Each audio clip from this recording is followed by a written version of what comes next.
Hi, good morning. My name is Dave Kennedy. I'm a retired Navy captain. I was an Army brat. I lived all over the world. I went to university and decided to go into the Navy. I went to flight school in Pensacola. First flew helicopters.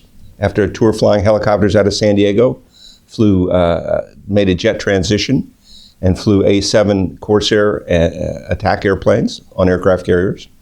We then went back to test pilot school for a year of instruction there at Patriot River, and went back and flew F-18s on a fleet tour. Then subsequently had tours overseas in England on the staff of the Naval Forces Europe, where I got to get involved with the former Yugoslav Republic humanitarian air operations. Came back out of there after a tour in England to finish up as a commanding officer of a weapons test squadron at Point Mugu, California, and then also a brief stint as an advisor at the Navy Office of Information West. Well, there's a lot of history for 250 years, but I'll tell you, this is a celebration for both the Navy and the Marine Corps, 250 years, and it spans an incredible history from ships at sea with sails, to steam, to turbines, to nuclear power. And for the Navy, it's not just ships, it's things on the surface, it's under the sea, the submarines, it's Seabees, it's medicine, maintenance, all the infrastructure that goes with it. That's all part of that team that is now celebrating 250 years and going strong. The formation of the Navy was an essential part of us establishing ourselves as a country. Alfred Thayer Mahan, in his treatise on sea power, noted that there had been no great powers in the history of the world that depended on commerce who didn't have a navy. So we had to have a navy. We had to defend our ships at sea, and we had to defend our country. And that was, the beginnings, the origin. And, those are those exciting stories that you hear when you're in officer candidate school, or you're at the Naval Academy, if they don't give up the ship, damn the torpedoes, full speed ahead. The stories of, inspirational leadership at the Battle of Leyte Gulf. But at the beginning, the Navy started off as a fairly small force with small frigates, and they had to, prove themselves over time. And they grew into and transitioned, like I said, with technology to steam-driven vessels, and larger, and from not just destroyers, but to cruisers and battleships. And then with the advent of the submarine, and then also, then aviation coming in. And that's my background, is in aviation. But naval aviation has a very storied background, that is not only had heavier than air, or airplanes, but also had lighter than air, or dirigibles, that were very, very important and very big part of naval aviation for a while. And then transitioning to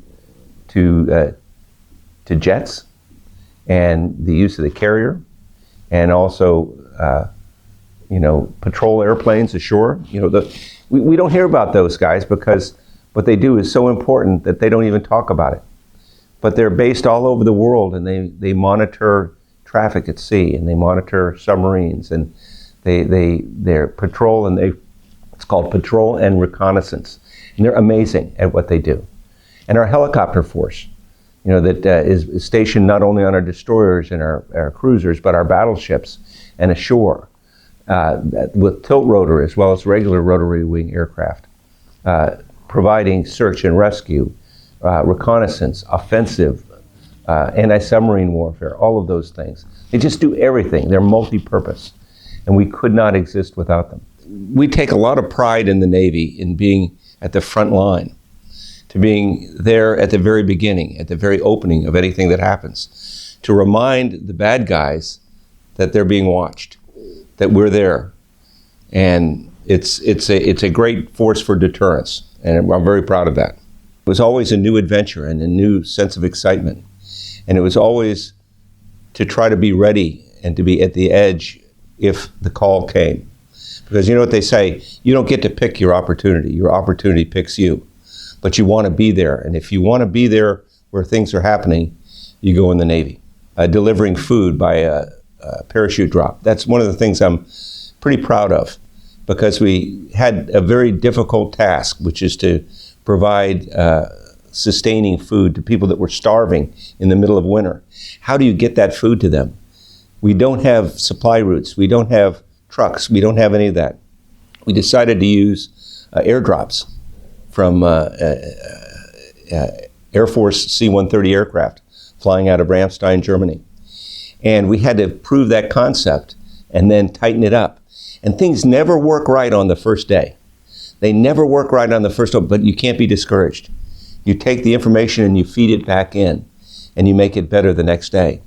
And I can remember we were dropping the food, and we didn't want to drop it onto any populated areas by parachute because we thought it would, it has a potential of hurting people. So what we did was we dropped it outside of the town in an open area, and then we got on the ham radio, the old shortwave radios. People don't remember those, but got on them, and I'm talking to the guy saying, this is where it is. And they said, we haven't found it, we haven't found it. And then one night I'm in my bachelor officer quarters asleep, and I get a knock on the door, and it's an Air Force sergeant, and he says, sir, you got to see this. And he pulls me into the headquarters. I go, okay, great, it's 3 a.m, this is all I need to do. He shows me the photography, and in the photography is a big field filled with snow. And on one side of the snow is where the drop was, with all those parachutes. But it's all this untouched snow. And he says, no, sir, watch this. And he fast forwards it a couple of hours, and there are a set of footprints going out to it. And then a couple hours later, oh, here's more, sir. More footprints. They found it. So it was exciting that system worked, and we were able to do that without endangering the population on the ground. You learn techniques from other services and other organizations. Like, I remember my roommate in my A7 squadron was a former Navy SEAL who then became a pilot. And he taught us the old one is none concept. It's a concept that the SEALs have, which is if you only have one of something, you basically have none. You have to have a backup. And you have backups for backups. So whatever plan you have has to survive the first encounters with the unknown and with the enemy. Because in military operations, A plus B sometimes equals C, and sometimes it equals something that's you couldn't have even predicted. So you always have to be prepared for the unexpected. And that ability to think on your feet and to adapt and to be ready and to have backups and still to succeed is what I think has distinguished some of those great operations. Right now we have a very multifaceted force that consists not only of surface vessels but submarines. We also have air-capable ships that can have aircraft on them that aren't aircraft carriers, and then we have an aircraft carrier fleet. We have land-based air, and we have ship-based aviation as well. Our Marine Corps team is known for its expeditionary capability, to be able to go anywhere in the world at any time, to set up bases there and to operate like they were at home. The evolution of this force has evolved to meet the requirements and to meet the demands of the world. And so if you went around the world in the span of a day and said, where are the carriers? Where are the ships? You'd be amazed. And they're deployed around the world, and they're ready to deploy around the world at any time. The Navy was the one that really pioneered the use of the phonetic alphabet. Alpha, Bravo, Charlie, Delta, so that you made sure that is that a D or is that a B? Is that an M or is that an N? You know what I mean? Well, I got to get it right.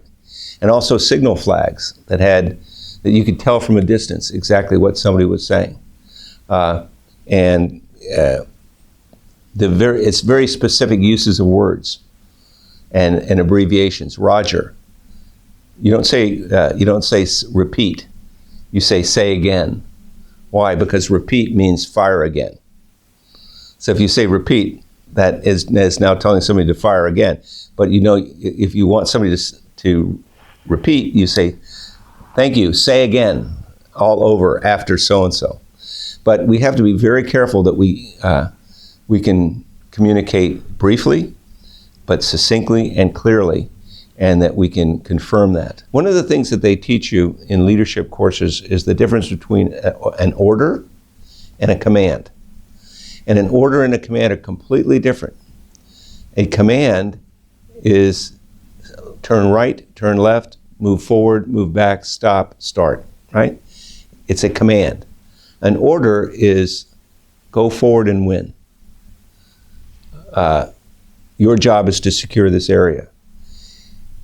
You give somebody an order and then you let them execute. If you give someone an order and then continue to give them commands, then they stop exercising initiative. And then they start saying, well, if I was supposed to do something, he'd tell me, right? If you are an order-based institution, which says, give me my mission, state my mission, then you tend to be more interested in innovation, and you let people make decisions in the field. That's very important, because just a command, you know, that's what the bad guys do, right? There was a general named von Steuben who came to the U.S. to train Americans for the Revolutionary War. And Steuben was training American soldiers, and he was getting frustrated. And he said, you know what, you just can't tell them to do something. You have to tell them why. They want to know why. And that's the essence of what we do as Americans, which is different. We don't just say, yes sir, no sir, 3 bags full. We have leaders that tell us why we need to do something. And so then we go, okay. And so then, if the light goes out and you're in darkness, you know what you're basically going to do. I'm going to move forward and do that. You know what I mean? I'm not waiting for somebody to tell me what to do. So that's one of the essences of working in the Navy and working with the Marine Corps, is you are out on the very front lines and out of the very front. So you need to be prepared to make decisions. And judgment is decision-making in the absence of all the data. You know, if you have all the data, if you have all the numbers, it doesn't take any talent to figure out something. But it's where you have unknowns that you need to have judgment step in. And that's where the Navy excels, is by encouraging and training people to exercise judgment.